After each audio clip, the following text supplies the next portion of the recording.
দর্শক স্বাগত জানাচ্ছি আমাদের নিয়মিত আয়োজন এখন প্রকাশ অনুষ্ঠানে। আজ আমরা যে বিষয়ে কথা বলবো সেটি হচ্ছে যে ভোটের আবদার। নির্বাচন অনুষ্ঠানের পদ্ধতি নিয়ে রাজনৈতিক দলগুলোর মধ্যে আছে তীব্র মতবিরোধ।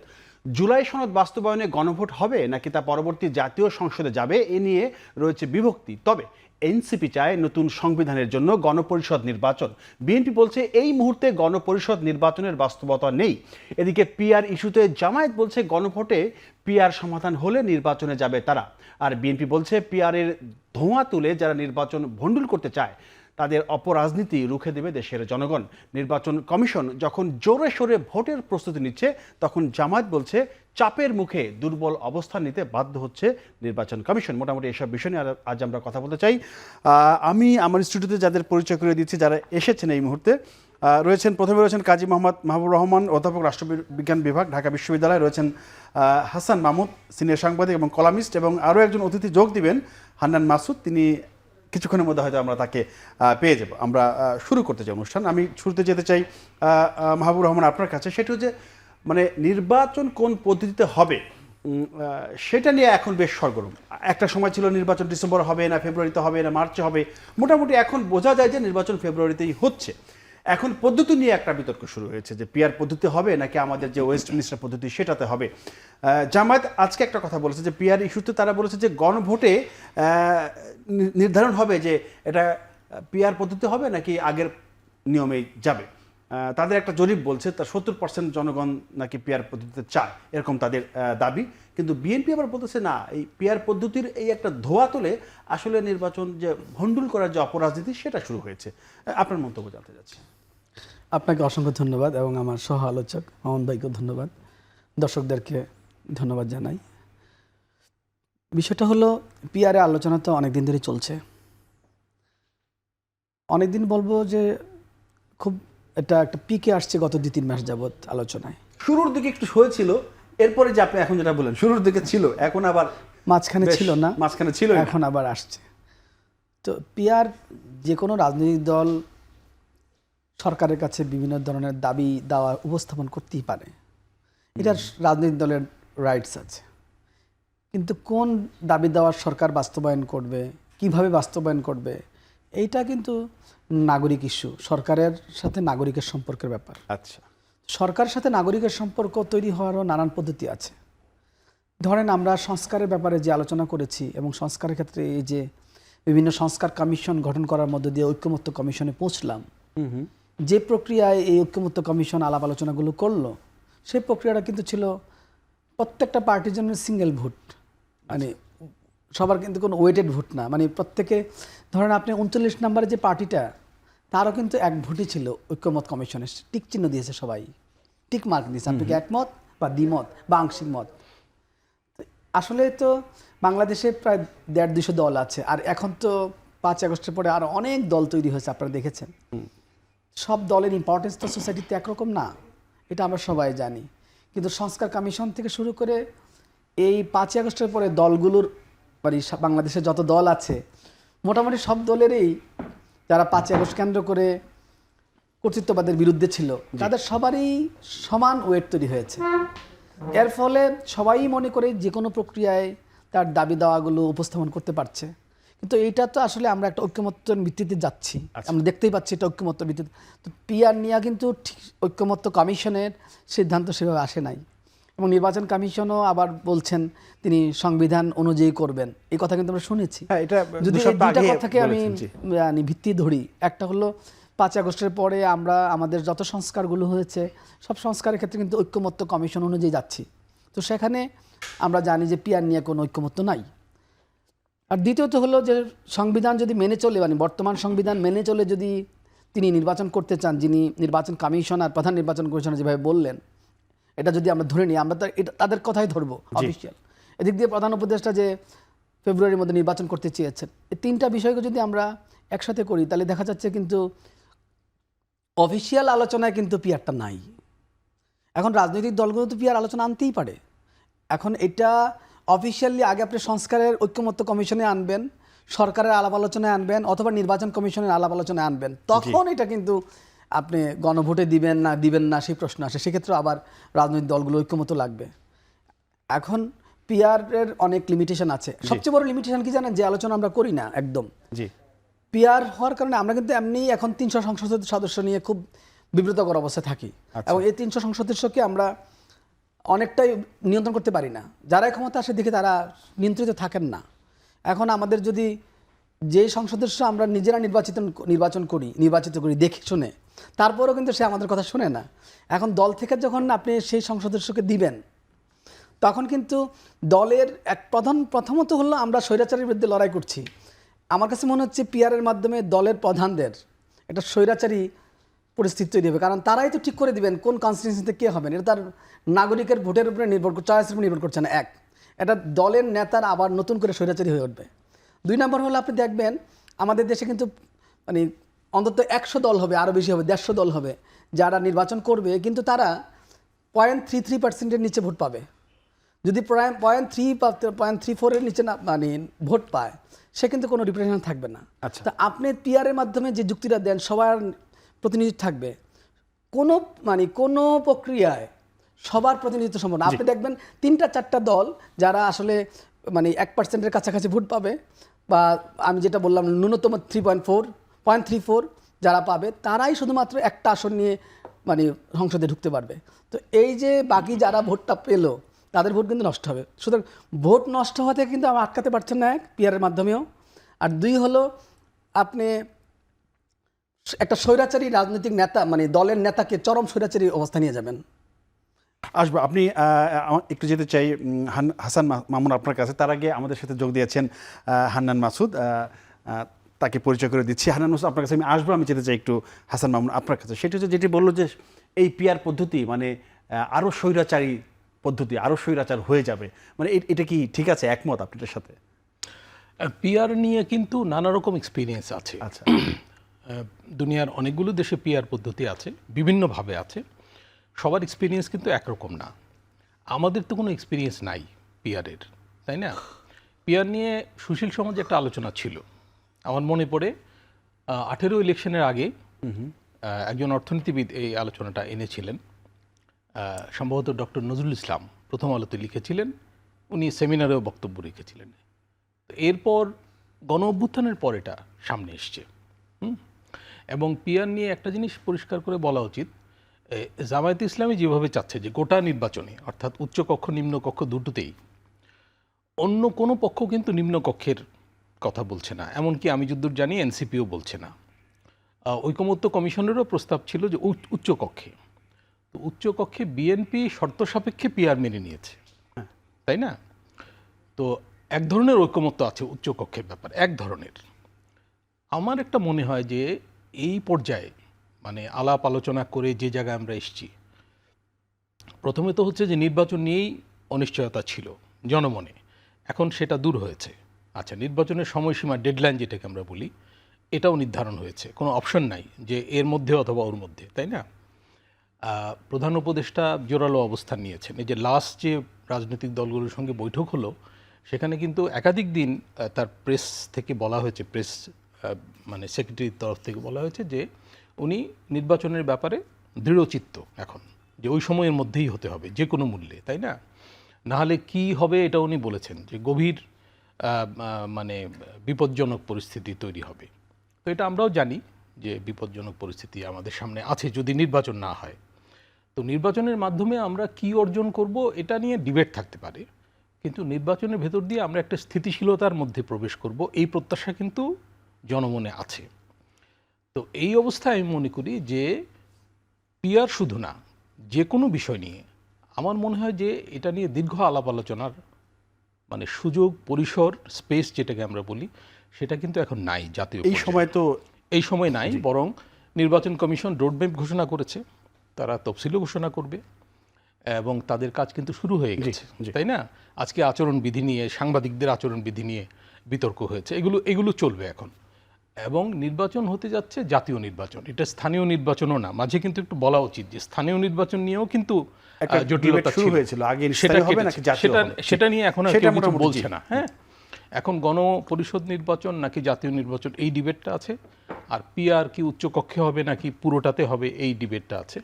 আমার মনে হয় যে এগুলোতে রাজনৈতিক দলগুলো দ্রুত ঐকমত্য পোষণ করা উচিত এবং এমন পরিস্থিতি সৃষ্টি করা উচিত না যাতে পরাজিত পক্ষ মানে গণ অভ্যুত্থানে যারা ক্ষমতাচ্যুত হয়েছে এবং তাদের আঞ্চলিক মিত্র ভারত সুনির্দিষ্ট হয়ে বলতে চাই, এটা বলায় কোনো সমস্যা নাই, আচ্ছা, জি। হ্যাঁ, তারা যাতে কোনো অস্থিতিশীলতা সৃষ্টির সুযোগ না পায় এদিকে আমাদের নজর রাখতে হবে। যেতে চাই হান্নান মাসুদ আপনার কাছে, সিনিয়র যুগ্ম মুখ্য সমন্বয়ক জাতীয় নাগরিক পার্টি।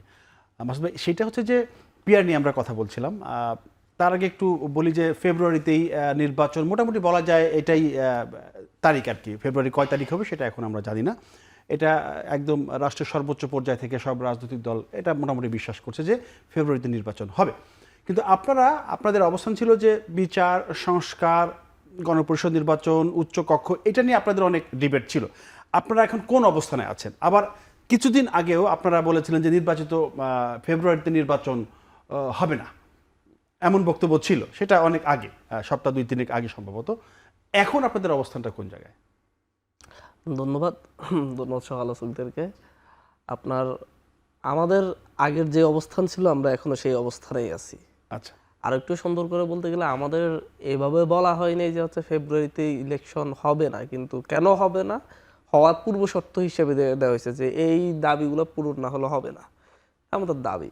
আচ্ছা, আমরা জুলাই অভ্যুত্থান পরবর্তী একটি রাজনৈতিক দল। জুলাই অভ্যুত্থান আমাদের বৈধতা, জুলাই অভ্যুত্থানের মধ্য দিয়েই আমরা রাজনীতি করার সুযোগ পেয়েছি। জুলাই অভ্যুত্থানের সামনের সারির নেতৃবৃন্দদের নিয়েই জাতীয় নাগরিক পার্টি গঠিত হয়েছে। সুতরাং জুলাই অভ্যুত্থানে যারা শহীদ হয়েছে, যারা আহত হয়েছে এবং এর পূর্বে যারা আওয়ামী ফ্যাসিস্ট সরকার কর্তৃক গুম হয়েছে, খুন হয়েছে, তাদের বিচার চাওয়া আমাদের নৈতিক দায়িত্ব। বিচার তো চলমান চলছে এবং সেই বিচারটা আমরা চাচ্ছি যে এই সরকারের আমলে দৃশ্যমান বিচারটা হইতে হবে। আপনাকে এটা চিন্তা করতে হবে যে এই সরকারটি কোন সরকার। এই সরকার কিন্তু ওই যে রংপুরের আবু সাইদ, নোয়াখালীর হাতিয়ার দ্বীপে শহীদ রিটন, কক্সবাজার ও ওয়াসিম, মানে এই যে সারা দেশে ছড়িয়ে ছিটিয়ে থাকা প্রত্যেকটা শহীদের রক্তের উপর দিয়ে, রক্ত বলবো না, আমি বলবো জীবনের উপর দিয়ে এই সরকার প্রতিষ্ঠিত হয়েছে। এই সরকারের নিজেরও চাওয়া উচিত যে সবার আগে যাদের জীবন দিয়ে, রক্তের সিল দিয়ে যারা আমাদেরকে বৈধতা দিয়েছে তাদেরকে ন্যায় বিচার পাইয়ে দেওয়া আমাদের দায়িত্ব। এটাই এই সরকারের প্রাথমিক এবং প্রথম এজেন্ডা হওয়া উচিত ছিল। সরকারের এজেন্ডা হয়েছে কিনা আমি জানি না, তবে এটা আমাদের প্রথম এজেন্ডা, এনসিপির প্রথম এজেন্ডা। কারণ এনসিপিতেই অনেকেই আছে যারা নিজেরাই নিজেদের রক্ত বিসর্জন দিয়েছে, রক্ত ঝরিয়েছে, সেটা আমি সহ শেখ হাসিনার পতনের জন্য। আমি তো আমার রক্তের বিচার চাইবো না, আমি এই বিচারটা আমি কার কাছে চাইবো? যাকে আমার রক্তের বিনিময়ে আমি সরকারে বসিয়েছি তার কাছেই তো চাইবো, নাকি আমি পরে ব্যালট দিয়ে কাউকে এমপি বানিয়ে সরকার বানিয়ে তার কাছে চাইবো? কোনটা চাওয়া উচিত আমার কাছে? আমি যাকে বা শহীদ আবু সাইদের বাবা মা কার কাছে বিচারটা চাইবে? সেই কি তার ছেলের জীবনের বিনিময়ে যে সরকার প্রতিষ্ঠিত হয়েছে সেই সরকারের কাছে বিচার চাইবে, নাকি পরবর্তীতে শহীদ আবু সাইদের বাবা মা ব্যালট দিয়ে যে সরকার নির্বাচিত করবে সেই সরকারের কাছে বিচারটা চাইবে? পাশাপাশি সংস্কারের ইস্যুটা দেখেন, বাংলাদেশ 54 বছরের বৃদ্ধ, মানে বাংলাদেশ রাষ্ট্রটা এই 54 বছর ধারাবাহিকভাবে আপনি একটি রেলগাড়ি চালাইছেন। এই রেলগাড়ি মানে বারবার ড্রাইভার চেঞ্জ করছেন, কিন্তু রেলগাড়িটার সিস্টেম, যন্ত্র এতটাই পুরাতন, এতটাই সেকেলে যে কোনো ড্রাইভারই এটাকে ভালোভাবে চালাইতে পারে নাই। প্রত্যেকটা ড্রাইভারই কোনো না কোনো স্টেশনে গিয়ে অ্যাক্সিডেন্ট করেছে। আমি বলছি এর ইঞ্জিন পরিবর্তন করা দরকার। এবং এর ইঞ্জিন পরিবর্তন করা দরকার বলতে আমরা সাংবিধানিক সংস্কার চাইছি। সাংবিধানিক সংস্কার, আপনি আমাকে অনেক ধরনের সংস্কার, ওই যে ইউনিয়ন পরিষদ ইলেকশন কি দলীয় প্রতীকে হবে নাকি হবে না, এইটা এক ধরনের সংস্কার। আমরা এই সংস্কারের কথা বলছি না, সাংবিধানিক সংস্কার যেটা রাষ্ট্রীয় ক্রাইসিস তৈরি করেছে। সেই 72 থেকে 2025 সাল পর্যন্ত যতগুলো ক্রাইসিস তৈরি করেছে, প্রত্যেকটা ক্রাইসিসের মূলে একটা সুষ্ঠু অবাধ নির্বাচন। সেই এগুলো একটু সময় সাপেক্ষ বিষয় না, মানে আপনি ঝটপট কি এগুলো করতে পারবেন কিনা? আমি আপনাকে বলছি সময় সাপেক্ষ বিষয়। 54 বছরও হয় নাই, সময় যাই নাই। আপনি 54 বছরের যেটা হচ্ছে আপনি সকালে যদি হচ্ছে আপনি ঘুম থেকে উঠে নাস্তা না করেন, আপনি যদি বলেন নাস্তা করাটাও আমার সময় সাপেক্ষ বিষয়, আপনি দুপুর 12টাই করেন, সমস্যা কি? নাস্তা তো নাস্তাই, আপনি আবার দুপুর 2টায় গিয়ে লাঞ্চ করেন, সমস্যা নেই। আপনি নাস্তা করার সময়টাতে নাস্তা করে নেন। আমরা বলছি এই সকালটা, এই যে নাস্তা করার সকালটা হচ্ছে এই সরকার। এই সরকারকে সেই সিস্টেম তৈরি করে দিতে হবে, কারণ দীর্ঘদিন কোনো সিস্টেম তৈরি হয় না। আমরা বলছি সিস্টেম তৈরি করেন। এটাকে আপনি কত সময় দরকার? মানে এই সিস্টেম তৈরি করার জন্য কি আপনি যথেষ্ট সময় পান নাই? সিস্টেমের মধ্যে সিস্টেমের কথা যদি বললেন, সিস্টেম সরকার কিন্তু আছে, প্রক্রিয়ার মধ্যে আছে। না, প্রক্রিয়ার মধ্যে আছে। এই প্রক্রিয়া সমাধান করে আপনি কিভাবে একটা ইলেকশনে যাবেন? আপনি একটা সুষ্ঠু নির্বাচনের জন্য যে প্রসেস দরকার, মনে করুন বাংলাদেশের মানুষ মনে করে তত্ত্বাবধায়ক সরকারটা হচ্ছে বাংলাদেশে একটি সুষ্ঠু নির্বাচনের পূর্ব শর্ত। তত্ত্বাবধায়ক সরকার কিভাবে গঠিত হবে সেটার উপর নির্ভর করবে নির্বাচনটা সুষ্ঠু হবে কিনা। সেই প্রসেসটা নিয়ে আপনি ঐক্যমত আসতে পারেন নাই, সেটা নিয়েই আপনি কোনো আইনি ভিত্তি দিতে পারতেছেন না। বাংলাদেশের মানুষ মনে করে আপনি দুদক দিয়ে দিয়ে রাজনৈতিক লোকগুলো হয়রানি করেছেন দীর্ঘ সময় ধরে, দলীয় একটা অফিসে পরিণত করেছেন দুদকের অফিস। দুদকের কমিশনারদেরকে আপনি নিয়োগ করবেন কিভাবে, সে প্রক্রিয়াটা আপনার তৈরি করা দরকার, সেই সিস্টেম দেওয়া দরকার। আপনি সেই সিস্টেমটাই দিতে পারেন না। সব বিষয় কি সব রাজনৈতিক দল একমত হবে? হওয়াটা কি স্বাভাবিক? আমি বলছি না সব রাজনৈতিক দল একমত হবে, আমি বলছি কোনটা প্রয়োজন এই সরকার সেটা বুঝে কিনা। এই গভর্নমেন্ট যদি সেটা বুঝে, তাকে ওই যে প্রত্যেকটা শহীদ, আমি একটা এক্সপেরিয়েন্সের কথা বলি, 5ই আগস্টের পরে 7 আগস্ট আমি ঢাকা বিশ্ববিদ্যালয়ের ক্লাবে সেখানে গিয়েছিলাম, একজন শিক্ষকের সাথে কথা বলতেছিলাম।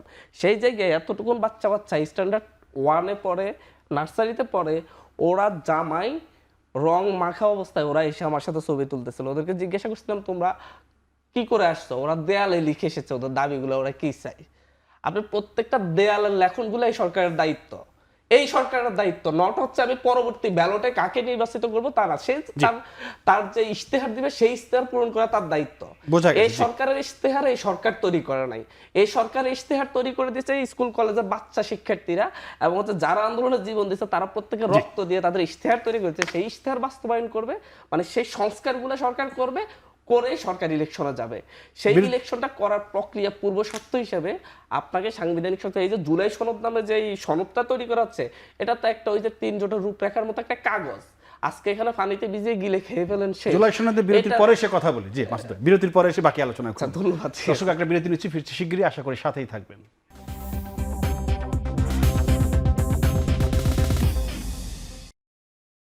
দর্শক, বিরতির পর আবারও স্বাগত জানাচ্ছি আমাদের নিয়মিত জন্য এখন প্রকাশ। আমরা কথা বলছিলাম ভোটের আবদার নিয়ে। আমি যেতে চাই কাজী মোহাম্মদ মাহবুর রহমান, অধ্যাপক রাষ্ট্রবিজ্ঞান বিভাগ, ঢাকা বিশ্ববিদ্যালয়। আপনি একটু বলবেন, হান্নান মাসুদ যেটা বললো যে তাদের অবস্থান পরিষ্কার করলো, যে আগেও যে অবস্থান ছিল এখনও সেই অবস্থান, সংস্কার, আইনি ভিত্তি জুলাই সনদের, এবং যে বিচার আচার যা চলছে সেটার দৃশ্যমান বিচার আচার, সব মিলিয়ে তাদের অবস্থান তারা পরিষ্কার করলো নির্বাচন ইস্যুতে। সেই জায়গাটায় আসলে এখন জামায়াতও বলতেছে পিআর ছাড়া তারা এক হিসেবে নির্বাচনের দ্বিধাবিভক্ত, তারা পিআর দিবে কি দিবে না, পিআর সিস্টেম ভোট হবে কি হবে না। ফলে জামায়াত, এনসিপি সহ বেশ কিছু দল কিন্তু মোটামুটি চাচ্ছে না এই মুহূর্তে। সেই ক্ষেত্রে কি মানে খুব ধন্যবাদ জানাই।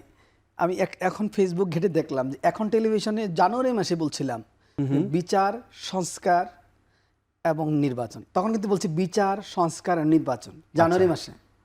এখন টেলিভিশন আপনার এখানে জি সিফাত বাকিয়ে বোধহয় সাক্ষাৎকার নিয়েছেন বাইটে।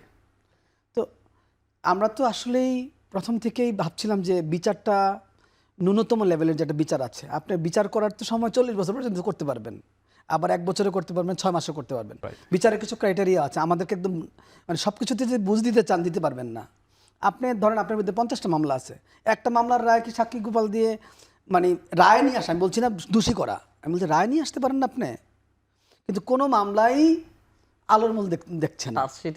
আমার কাছে এটা কেমন মনে হয় যে জানেন আপনি, মনে হচ্ছে আমি প্রথম থেকে ভাবছি হয়তো ওনারা কেউ আমার সাথে, পরে দেখলাম যে সরকারও কয়েন করছে, প্রফেসর সাহেবেরও মানে আমাদের শ্রদ্ধেয় প্রফেসর স্যারের বক্তৃতাও 5 আগস্ট দেখলাম বিচার, সংস্কার এবং নির্বাচন আসছে, এনসিপিও তার দলের মধ্যে এটা কয়েন করেছে, কিন্তু এটা আলোচনা আমি সামনে এনেছি সিফাতের সাথে আমি। আচ্ছা, তো এটা হলো কি, বিচারটা যদি আপনি না করেন, দোষী ব্যক্তির একটা দেশে যদি নাগরিকদের মধ্যে বিচারের ব্যাপারে আস্থা তৈরি না হয়, জুলাইয়ের ঘটনা এবং জুলাইয়ের আগের যে ঘটনা, যার অনেকে তো দোষী আছে, আপনি প্রয়োজনে আরও লম্বা সময়ের বিচার করতে পারেন, আমি এটাও মনে করি করা উচিত।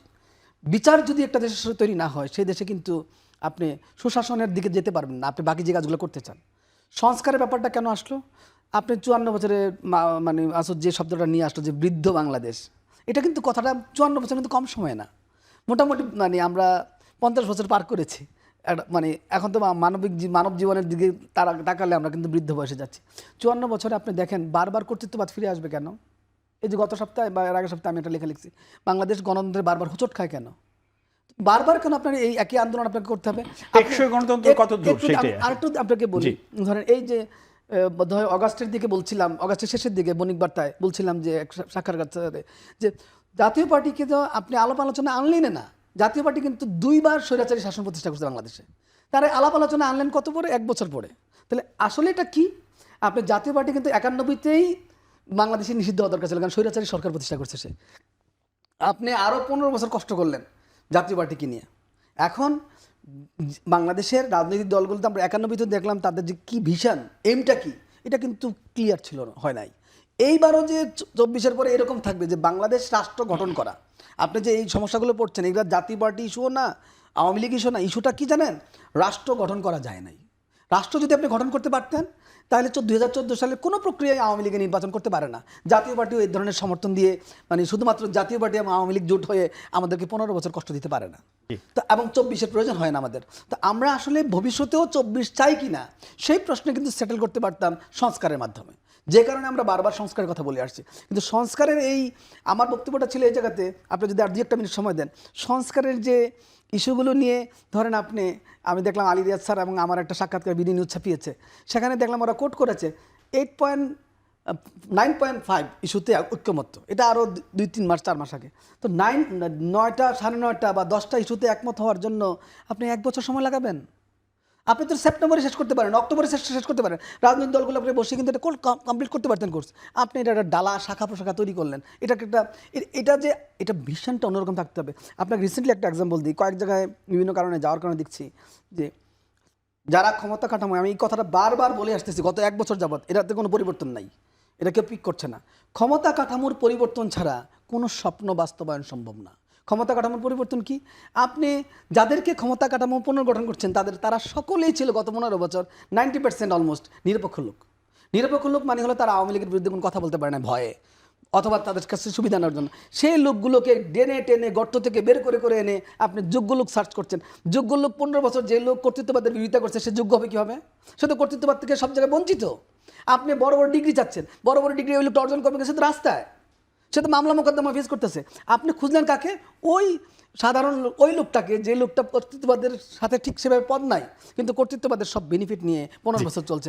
এইভাবে যদি আপনি ক্ষমতা কাঠামোর পুনর্গঠন করেন, আমার লাস্ট সেন্টেন্সটা এরকম, তাহলে মানে সরকার যেভাবে করছে, মানে লোক যেভাবে এনে বিভিন্ন জায়গায় জড়ো করেছে ক্ষমতা কাঠামোতে, যার ফলে বিচারও সম্ভব না, সংস্কারও সম্ভব না, এমনকি নির্বাচনটা কতটা ওই ফেব্রুয়ারি মাস আসলে বুঝতে পারবো যে আসলে কতটা। হাসান মামুন, আপনি একটু বলবেন, আপনার একটি লেখা আমি পড়েছি জাতীয় পার্টি ইস্যুতে, আপনি লিখেছিলেন যে দল নিষিদ্ধকরণে কার লাভ কার ক্ষতি, সেটা নিয়ে একটু বলবেন। সেই সঙ্গে যেটা বললেন মোহাম্মদ মাহবুব রহমান, যে ক্ষমতা কাঠামোর পরিবর্তন ছাড়া রাষ্ট্র গঠন আসলে সম্ভব নয়, সেই বিষয়ে একটু জানবেন এবং ওইটা একটু বলেন আপনার জাতীয় পার্টি ইস্যুতে। যেহেতু রিসেন্টলি হাইকোর্ট একটা রায় দিয়েছে না, এই যে নিম্ন আদালতের উপর সুপ্রিম কোর্টের নাকি রাষ্ট্রপতির না সরকারের কর্তৃত্ব থাকবে, এটা নিয়ে। তো 72-এর সংবিধানে যেটা ছিল সেটা শেখ সাহেব বদলালেন বাকশাল করে, তাই না? পরে মাজদার হোসেন মামলার রায় হলো, উচ্চ আদালতের নির্দেশনা এলো, আওয়ামী লীগ সরকার কিন্তু সেটা বাস্তবায়ন করে নাই।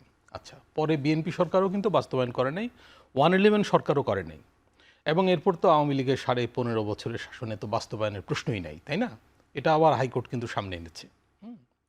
তো আগে কিছুই ছিল না, এটা কিন্তু ঠিক না। মানে যেটুকু ছিল সেটাও কিন্তু নষ্ট করা হয়েছে, এটা হচ্ছে মূল কথা আমি যেটা বলতে চাই। মানে কিছুই ছিল না বা 72-এর সংবিধানে কিছুই ভালো নাই, বিষয়গুলো এরকম না, মোটেও তাই না। আমি একটা উদাহরণ দিলাম।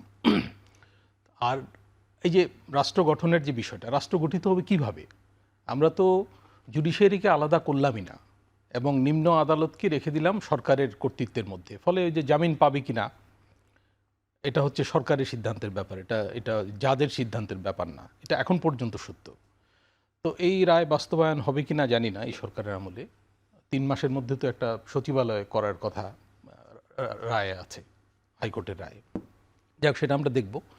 তো এটা কিন্তু একটা উল্লেখযোগ্য রায় আমি মনে করি, এবং এটা কিন্তু রাষ্ট্র গঠনের একটা পদক্ষেপ। অবশ্যই রাষ্ট্রবিজ্ঞানের অধ্যাপক আছেন, উনি নিশ্চয়ই আমার কথা এন্ডোর্স করবেন।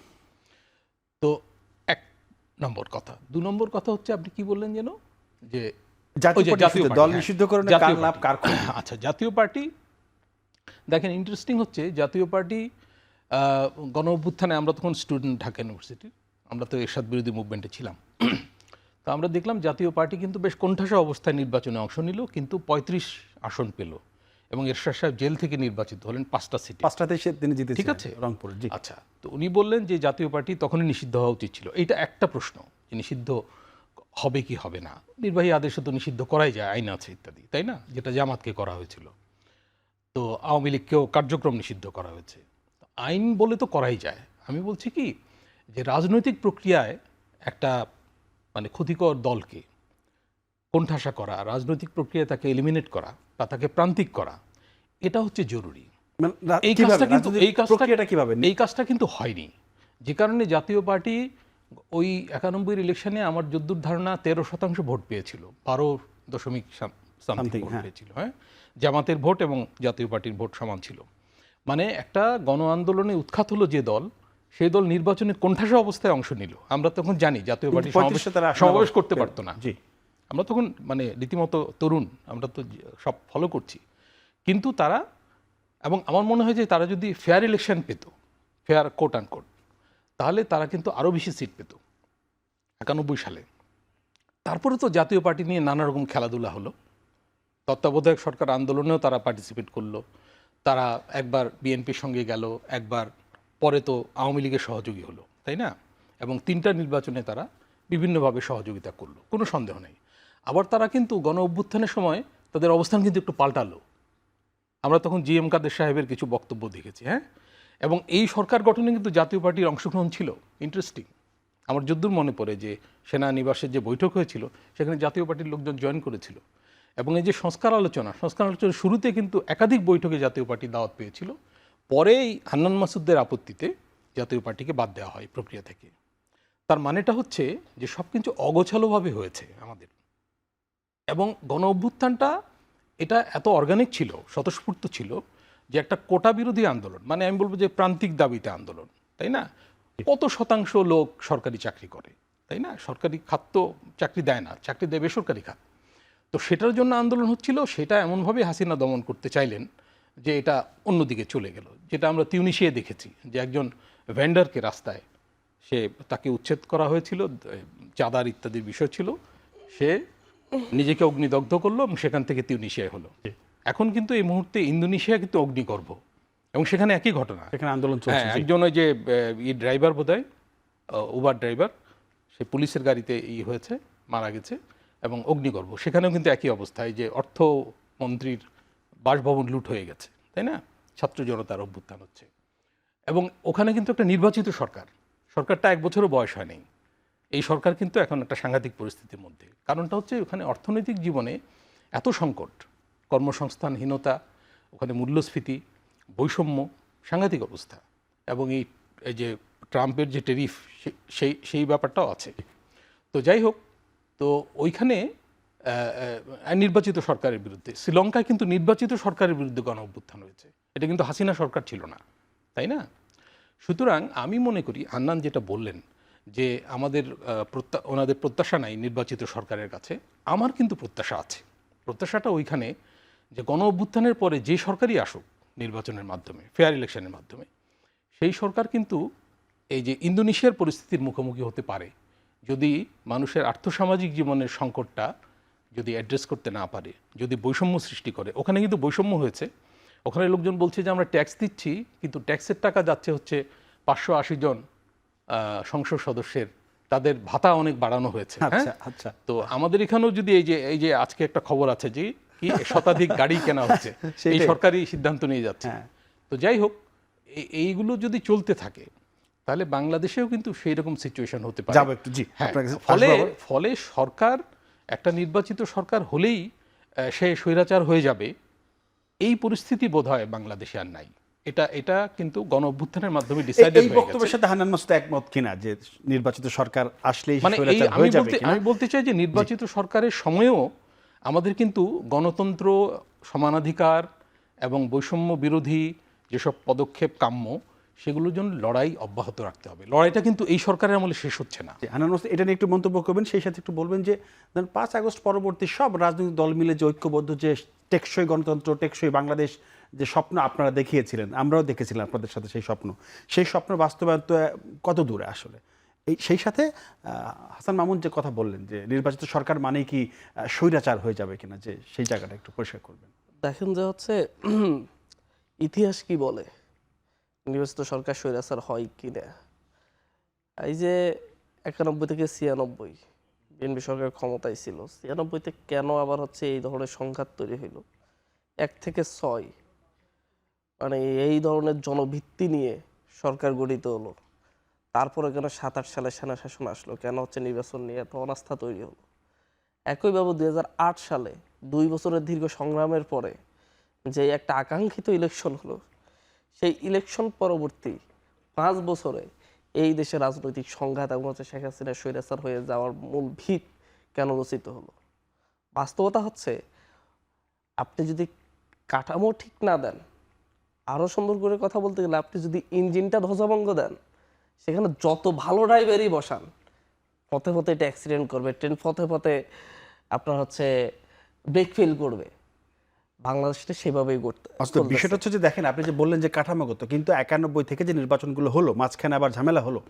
কথা তো এমন ছিল যে ক্ষমতায় থেকে তো নির্বাচন করা যাবে না, একটা তত্ত্বাবধায়ক সরকার আসবে, সে একটা নির্বাচন দেবে, আবার কোন দল ক্ষমতায় যাবে। কিন্তু যারাই ক্ষমতায় থাকছিল তারাই নিজেরা ক্ষমতায় থেকেই নির্বাচন করার জন্য প্রস্তুতি নিচ্ছিল, যার ফলে আপনার সমস্যাটা হয়েছে। আপনাকে আমি সেই একই কথা বলতেছি। কাঠামো তো ছিল।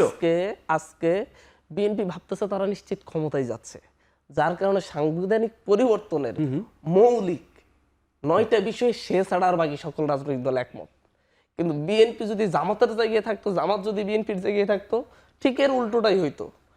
মহিউদ্দিন আহমেদের একটা কলাম পড়ছিলাম যখন হচ্ছে আমি ক্লাস 7-এ পড়ি, আমি খুব বেশি পত্রিকা পড়তাম। উনি বলছিলেন ওই তত্ত্বাবধায়ক ইস্যু নিয়ে 2013 সালে খুব যখন ঝামেলা, যে হচ্ছে কথা একই, শুধুমাত্র হচ্ছে সরকার দলের জায়গায় বিরোধী দলীয় নেত্রী, আর বিরোধী দলীয় নেত্রীর জায়গায় সরকার দলীয় নেত্রী, এই দুইটা জায়গায় কোটেশন ঠিক করে দিলে আপনার কারো নাম বলতে হবে না। কথাটা কি শেখ হাসিনা বলতেছে না বেগম জিয়া বলতেছে একই তত্ত্বাবধায়ক ইস্যু নিয়ে, বুঝছেন? বাংলাদেশের কাঠামোগতভাবে এমন অবস্থা তৈরি করছে দুদক নিয়ে। বিএনপির আমলে আওয়ামী লীগ ঝালাফালা করে ফেলছে, দুদককে রাজনৈতিক হাতিয়ার হিসেবে ব্যবহার করা হচ্ছে।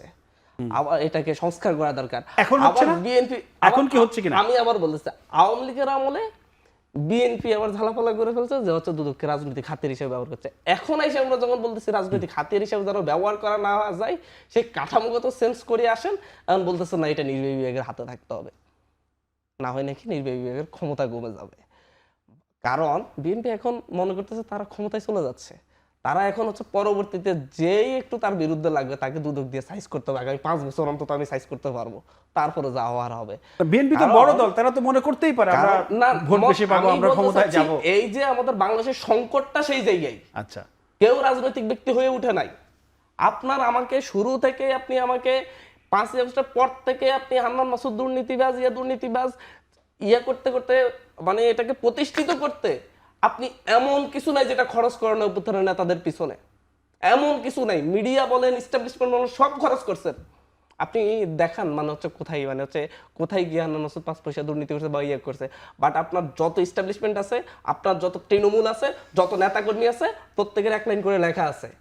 কারণ 90-এর গণ অভ্যুত্থানে এরপরের সময়ে যত তরুণ নেতা আসছে, প্রত্যেকে এখন 1000 কোটি টাকার মালিক, এবং মানুষ নিজ চোখে দেখতেছে যে হচ্ছে এরা দুর্নীতি করে 1000 কোটি টাকার মালিক হইছে। আপনাদের বিরুদ্ধে যে অভিযোগগুলো এসেছে, এগুলো কি অভিযোগই, মানে এগুলোর কোনো সত্যতা নেই? সত্যতা থাকতে পারে, অনেক সত্যতা থাকতে পারে। আচ্ছা, আমি বলতেছি মেইন সংকটটা এই জায়গায়, আপনি সবাইকে রাজনীতি করতে হলে দুর্নীতিবাজ হইতে হবে, এটা প্রতিষ্ঠিত করেন। প্রতিষ্ঠিত করতে পারলে এই রাষ্ট্র আর কখনো দাঁড়াবে না। কিন্তু আপনি আমরা 100 জনের মধ্যে আমার 90 জন দুর্নীতিগ্রস্ত হচ্ছে, আপনি যে 10 জন যে হয় না, সেই 10 জনকে কিন্তু আপনি কোনোদিন করতেছেন না, স্বীকৃতি দিচ্ছেন না। আপনি তাকেও যখন মিলিয়ে দিচ্ছেন, সেও তখন একই পথে যাবে। আমি স্পেশালি একেবারে সেই জায়গায় একটা কথা বলি, আমাদের এই রাষ্ট্রকে মানে 2000 মানুষ জীবন দেওয়ার পরেও আপনার ঐক্যমত কমিশনের নাটকে যেভাবে আপনি কথায় কথায় নিজের দলীয় স্বার্থটাকে সবসময় সামনে আনা শুরু করছেন, সেদিন থেকে আমরা বুঝতে পারছি এই দেশকে কেউ ওন করে নাই, এদেশে কেউ রাজনীতিবিদ হয় নাই, প্রত্যেকটা রাজনীতিবিদ এদেশে ব্যবসায়ী হয়েছে। আচ্ছা, ব্যবসায়ীরা যাই এমপি হয়েছে, আবার যারা রাজনীতিবিদ থেকে এমপি হয়েছে তারা প্রত্যেকে ব্যবসায়ী হয়েছে, এবং এমন ভাবে হয়েছে এই দেশটাতে কে কত পার্সেন্ট গিলে খাবে। জি, বিরতির পরে সে বাকি আলোচনা করছে। দর্শক, একটা বিরতি নিচ্ছি, ফিরছি শীঘ্রই, আশা করি সাথেই থাকবেন।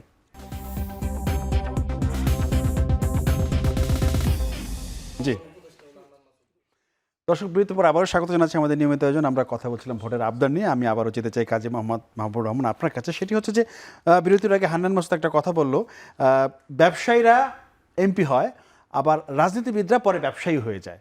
মানে এই মন্তব্যটা সে করেছে, এটার ব্যাখ্যাটা একটু দিবেন আপনি? এটাই তো হলো আমাদের দেশের রাজনৈতিক দুর্বৃত্তায়ন, যেটাকে আমরা বলতাম বেশ কয়েক বছর যাবৎ, কিন্তু এটা আমরা বলে আসছি। গণতন্ত্রে মানে আমরা যে নির্বাচনী প্রক্রিয়া গণতন্ত্রে ঢুকলাম, যদিও এটা বারবার হোঁচট খাচ্ছিল, কিন্তু তারপরে কিন্তু আমরা নির্বাচনী গণতন্ত্র ট্যাক্সি করেছিলাম। এই নির্বাচনী গণতন্ত্রটাকে ধ্বংস করলো, এবং ক্ষমতায় থাকার যে প্রচেষ্টাটা, এবং যেটা আরও খুব ক্লিয়ার হলো 2009 সালের পরে, এটা কিন্তু মূলত মানে ব্যবসায়ীদের সাথে রাজনীতিবিদদের নেক্সাস প্রথম দিকে, কিন্তু পরবর্তীতে এটা কিন্তু আর ব্যবসায়ী আর রাজনীতিবিদদের নেক্সাস থাকে নাই। ওই যে যিনি ব্যবসায়ী তিনি রাজনীতিবিদ, যিনি রাজনীতিবিদ তিনি ব্যবসায়ী, মানে একই ব্যক্তির দুইটা পরিচয় হয়ে গেল। সে কারণেই দেখা গেল যে আপনার ট্যাক্স রিডাকশন কোথায় হবে, তারপরে আপনার মানে নির্বাচনের সময় যে আর্থিক লেনদেনা, সরকারে থাকার জন্য যে টাকা পয়সা লাগবে, হাজার হাজার কোটি টাকা ব্যাংকের সাথে রাজনীতিবিদদের যে কানেকশনটা হয়ে গেল, এবং আজকে যে ব্যাংকগুলো দেউলিয়া হলো, এর প্রধান কারণ তো ওইটাই। ব্যবসার জন্যই তো সকল রাজনীতিবিদরা ব্যাংকে থেকে টাকা নিল, এবং সকল রাজনীতিবিদরাই মোটামুটি ভাগ বাটোয়ারা করে লাভের জন্য নিল, ক্ষতিটা তো নিল না নাকি? ক্ষতি তো সে নিবে না। ব্যাংকগুলোর পরিচালনা পর্ষদে ঢুকে পড়লো সব রাজনীতিবিদরা, এবং সব রাজনীতিবিদরা পরিচালনা পর্ষদে ঢুকে, আপনি হলেন অমুক ব্যাংকে, আমি আপনাকে 5,000 কোটি টাকা, আমি হলাম তমুক ব্যাংকে, ওই ব্যাংক থেকে আপনি আমার 5,000 কোটি টাকা দিচ্ছেন। মানে আমরা একে অপরের সাথে আন্ডারস্ট্যান্ডিং করে কত 15 বছরে ব্যাংকগুলোকে এখন রাস্তায় নামিয়ে দিলাম। আপনি একটা ইম্পর্টেন্ট কথা যেটা উঠাইছে, ক্ষমতা যদি কনসেন্ট্রেটেড থাকে, আচ্ছা, মানে ক্ষমতা ঘনীভূত যদি থাকে, আপনি যত পরিবর্তনই করেন আপনাকে স্বৈরাচারে ফিরে আসতেই হবে। বাংলাদেশের রাষ্ট্রীয় কাঠামোর মূল চরিত্র হলো ক্ষমতা কনসেন্ট্রেটেড। আমরা স্বৈরাচারে ফিরে আসতে চাই না। হাসান মামুন, আপনি একটু বলবেন যে নির্বাচন যদি পেছায়, নির্বাচন যদি ভণ্ডুল হয়, দেরিতে হয়, লাভ ক্ষতির কথা বললো সে হিসাবে, আমি বললাম যে রাজনীতির ক্ষেত্রে কার লাভ কার ক্ষতি হবে?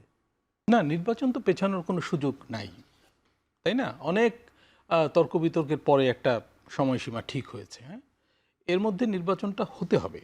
আমি একটু উল্লেখ করতে চাই, কালকে বোধহয় আমাদের মানে বিনিয়োগ বোর্ডের যিনি যিনি প্রধান আর কি, আশিক চৌধুরী, উনি একটা কথা বলেছেন যে অস্থিতিশীলতার কারণে বিনিয়োগ এবং অর্থনৈতিক পরিস্থিতি এটা কিন্তু স্লথ হওয়াটাই স্বাভাবিক।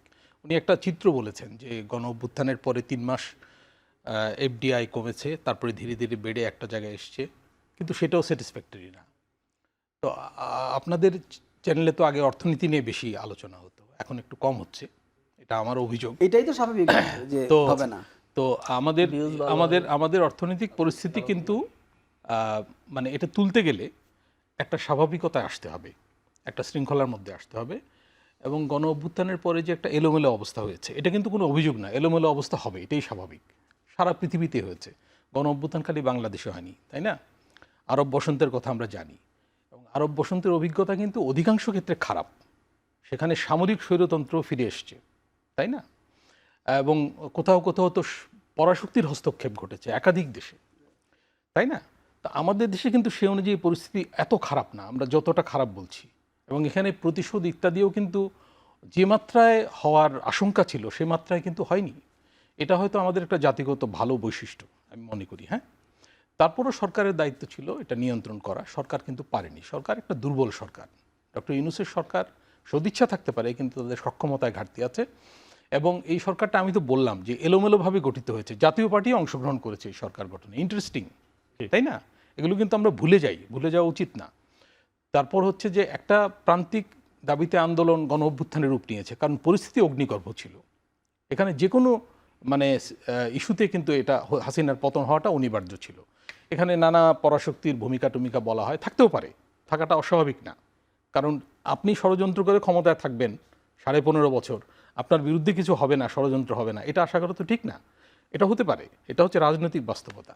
তো যাই হোক, হাসিনা সরকার গেছে, তারপরে যেটা এসছে সেটাকে স্ট্রিমলাইন করতে হবে, স্ট্রিমলাইন করে একটা স্বাভাবিক অবস্থায় যেতে হবে, এবং সেখানেও কিন্তু সংগ্রাম চলবে, সংগ্রামের কোনো শেষ নাই। আমরা যদি ভাবি আমরা যদি ভাবি যে আমরা এই সুযোগেই সব গুছিয়ে ফেলবো, সব করে ফেলবো, আমার মনে হয় জিনিসটা এত সিম্পল না, এবং এই সরলীকরণ করা উচিত না।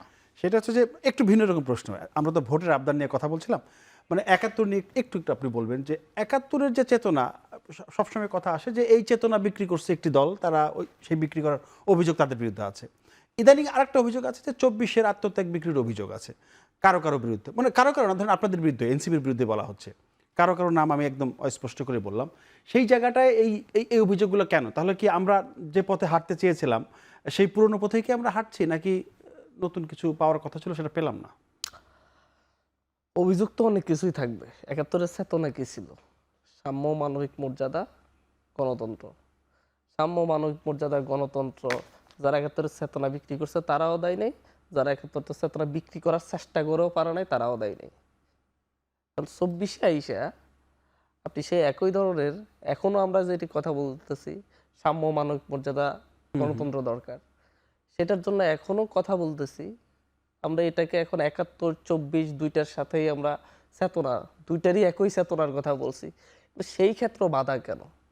সেই ক্ষেত্রে অনেক বাধা। এখন আপনি যদি বলেন যে আপনি এটা বইলেন না, আপনি এই চেতনা বইলে মূলত মানে হচ্ছে একটা রাজনৈতিক দলের বিরুদ্ধে চলে যাইতে, সুতরাং বইলেন না, তাহলে আপনি বলেন, আমি চুপ করে থাকি, আমি না বলি। অবশ্যই এটা আমার চেতনা, এটা আমার, এটার উপর ভিত্তি করে আমার রাজনীতি, এটার উপর ভিত্তি করে আমাকে মরতে হবে। যদি সামনের দিকে যদি আবার রাষ্ট্র পুনর্গঠনের বা ইয়ার জন্য বিপ্লবের কোনো সুযোগ না পাই, এটাই আমার স্মৃতি থাকবে। মৃত্যুর আগে নাতি নাতনির এই গল্পটাই শুনাইতে হবে, এটা আমার আবেগও থাকবে। এখন আমি বলছি না যে সবাই সাধু,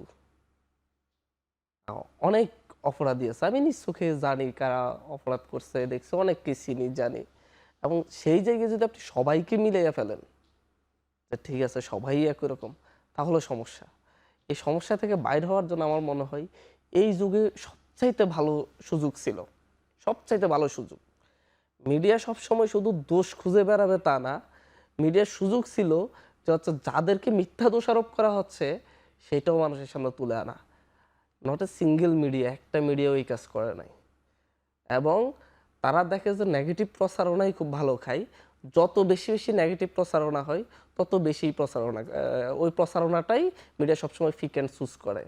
এই জায়গা থেকে অথচ এত বেশি আপনি মোবাইল মিডিয়া বলেন, আর এত বেশি হচ্ছে আপনাদের বাংলাদেশে এই মিডিয়া এত বেশি কখনো ছিল না।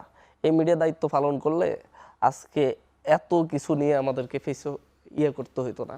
অন্তত এই মিডিয়া যদি পারতো যে অনেকগুলো অভিযোগের মধ্যে কিছু অভিযোগ যদি হচ্ছে খণ্ডন করতে পারতো, মানে অনলাইন অভিযোগ, তাহলে দেখা যাইতো কি না, তাহলে দেখা যাইতো যে অন্তত এখন আপনি বিএনপি তো 50 জন সৎ লিডার দেখতেন, জামাতেও 70 জন দেখতেন, এনসিপিতেও 20 জন সৎ লিডার দেখতেন, কিন্তু এই খণ্ডন না হওয়ার কারণে এখন হচ্ছে কোনো দলে একজন সৎ নেতা দেখেন না। শেষ করছি, একটু বলি, মিডিয়ার কাজ হচ্ছে টু ইনফর্ম পিপল, মানুষকে জানানো। মিডিয়া কোনো ডিসিশন নেবে না, মিডিয়া কোনো মন্তব্য করবে না, মিডিয়া কোনো অভিযোগ খণ্ডাই দিবে না, মিডিয়া মানুষকে তার সমস্যাটা তুলে ধরবে, ডিসিশন নেবে রাষ্ট্র, সরকার, প্রশাসন। মিডিয়ার কি শুধু দায়িত্ব হচ্ছে মানুষের নেগেটিভ সাইডগুলাই আমরা সব সাইড তুলে ধরার চেষ্টা করব। আপনাকে ধন্যবাদ জানাচ্ছি হাসান মামুন এবং সেই সাথে মোহাম্মদ মাহবুবুর রহমান, তিনজনকে অসংখ্য ধন্যবাদ। দর্শক, আজ এ পর্যন্তই। আগামীতে নতুন কোনো বিষয়ে আমরা কথা বলবো। সে পর্যন্ত সবাই ভালো থাকবেন, নিরাপদে থাকবেন। সবাইকে ধন্যবাদ, শুভরাত্রি।